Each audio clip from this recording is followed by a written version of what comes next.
Surprise, motherfucker!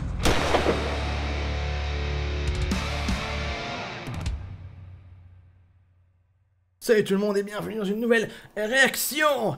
Donc, la dernière, en fait, j'en ai fait une sur la dernière musique de Omnium Gatherum, qui est sortie il y a pas longtemps, Refining Fire. Et malheureusement, elle s'est fait bloquer. Une première fois parce qu'ils ont reconnu la musique, une deuxième fois parce qu'ils ont quand même reconnu la musique, une troisième fois parce qu'ils ont reconnu le clip. Donc bon, celle-là elle est passée à la trappe, donc là on va en faire une nouvelle sur, à mon avis, un groupe qui va être un petit peu moins tendax du cul, enfin une maison de disques qui va être un peu moins tendax du cul au niveau de l'utilisation de sa musique, surtout qu'à la base ce que je fais c'est une réaction, c'est une critique à chaud, n'est-ce pas? Un commentaire tout à fait intelligent et intéressant concernant une musique et même les qualités visuelles inhérentes à son clip. Aujourd'hui on va parler et regarder du Necrogoblikon. Alors, Necrogoblikon, c'est un groupe de quoi? Comment je vais faire pour décrire ça? Donc en fait, je vais me fier, mine de rien, à un truc un peu con, mais il y a une de leurs musiques, tout simplement, qui s'appelle, qui est sortie dans leur premier EP, qui s'appelle Powercore. Je suis tenté donc d'appeler, même si ça avait rien à voir avec le style musical du groupe, hein, c'était par rapport à autre chose. Mais pourquoi pas appeler ça du powercore, parce qu'il y a ce côté très rapide, un petit peu moins présent dans les derniers, enfin dans le dernier album, les deux derniers, ouais.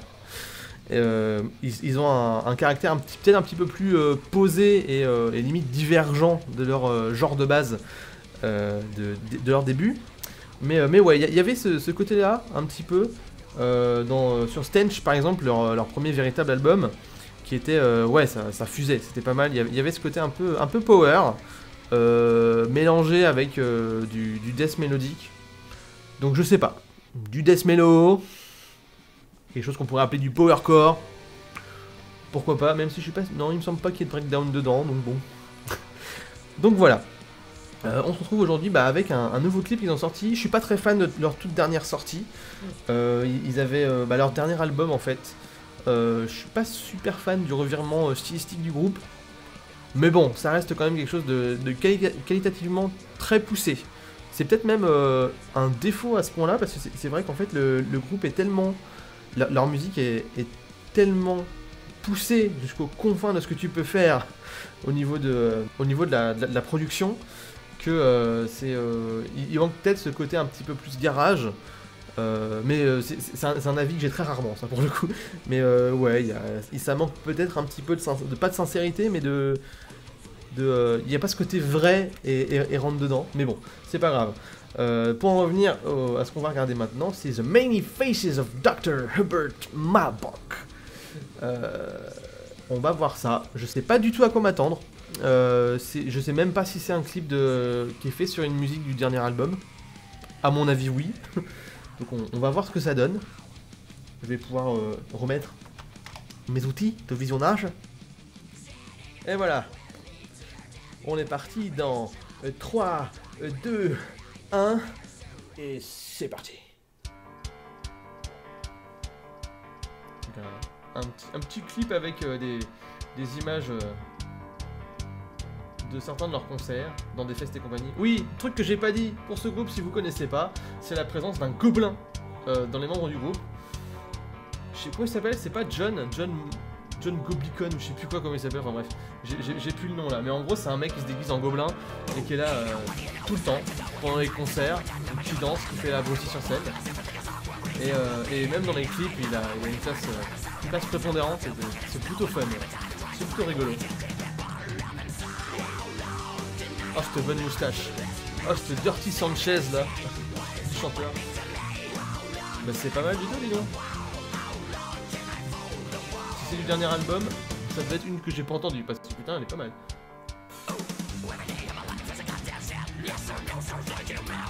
Donc, ouais, il y a clairement ce côté. Death Mellow et. Mais ouais, c'est un amalgame assez étonnant, mine de rien. Il y a une certaine virtuosité dans les guitares qui s'apparente peut-être un petit peu plus au power metal pour le coup, hein. Même au niveau des synthés, c'est plus orienté clairement vers quelque chose studio power metal quoi. Oh, cette chemise ananas quoi.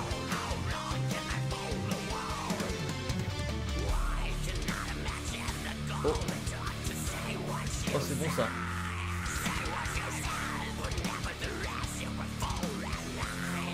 Ouais, c'est génial avec le gobelin qui saute de partout.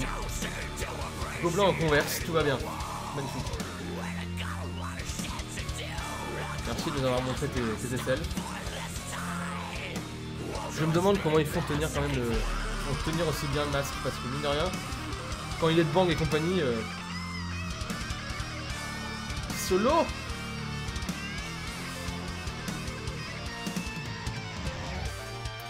Moins présent au niveau son.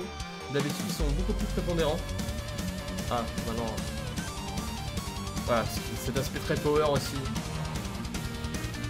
Et bah c'est bizarre, là le mix est beaucoup plus... Bon là la guitare est un petit peu plus présente que tout à l'heure, mais le mix est vachement plat. Ils ont mis quasiment les instruments au même niveau, encore une fois. C'est bizarre, c'était mieux avant je trouve. Côté des guitares, quand elles arrivaient, il y avait vraiment une présence de guitare quand ça arrivait. Putain, dans le bateau.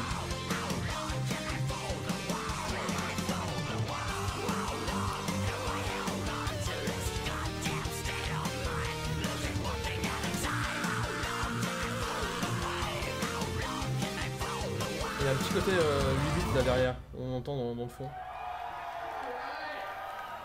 Ah c'est fini? Déjà fini? Ah bah non, je commençais à m'enjailler. Ah oui, elle est courte, putain, 3 minutes 8. Bon, eh bah alors bizarrement, non peut-être pas bizarrement, mais c'est vachement, c'était vachement sympa, c'était plutôt cool. Par contre vachement court, waouh, c'est un format vachement court pour du power quand même, mais c'était pas mal du tout, ça me réconcilierait presque avec eux au niveau musical. C'est pas mal. Bon bah pour le clip, il n'y a pas grand chose à dire. Visuellement, bah c'est propre, il n'y a pas de souci. C'est du jump cut tout le temps, tout ça, mais c'est bien, c'est sympa, c'est propre, il y a toujours le point sur ce qu'ils veulent. En fait, il n'y a rien à dire véritablement sur le clip. C'est du footage de quand ils faisaient des concerts ou dans des festoches et tout ça. Donc voilà, mais musicalement, ouais, il y a ce petit retour aux sources. Ou alors c'est moi tout simplement qui ai mal écouté le nouvel album et qu'en fait ils n'ont pas changé. Ce qui est totalement possible aussi, hein. Mais voilà, donc ouais, c'est bien Necroblicon. Écoutez-en, c'est vachement cool. Je vous conseille surtout le premier album qui est vraiment une pure tuerie. Il y a tout un truc, ça pourrait presque être une espèce d'épopée.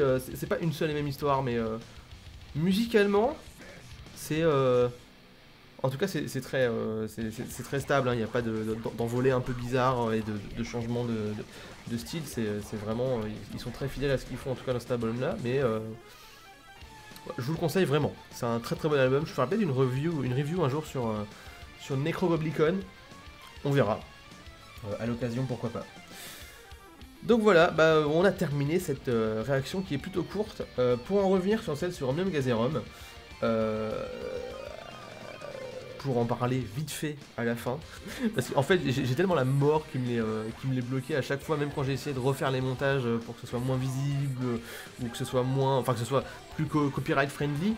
Je vais quand même en parler un petit peu. Pour Refining Fire, j'ai vraiment eu la sensation que c'était... C'est pas du foutage de gueule, mais musicalement déjà c'est rien de neuf. Vraiment ils apportent rien de neuf par rapport à ce qu'ils ont fait avant, quoi. J'ai été véritablement déçu et j'ai peur pour l'album, quoi. Bon, on verra bien.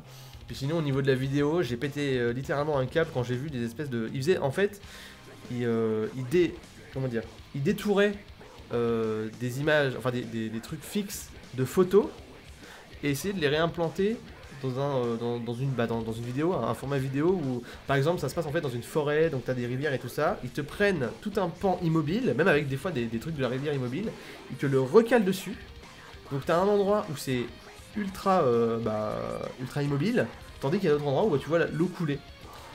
Ça pourrait être vachement beau si c'était pas moche, parce que c'est pas fait avec le cul, mais il y a quand même un truc qui était vraiment dégueulasse, c'est qu'à un moment donné, ils ont quand même détouré le mec en flou.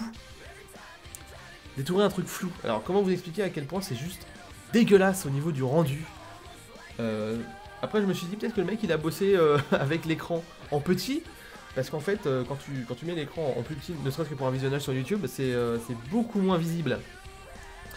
Mais moi, je l'ai vu en 1080p sur l'écran de mon PC en full screen. Ça se voyait. Enfin voilà, bon, bref, c'était une parenthèse. On en termine avec cette réaction. On se retrouve très rapidement pour une prochaine. Je vous fais des bisous. N'oubliez pas de commenter, de liker, de partager et de vous abonner. The Dragon on duty.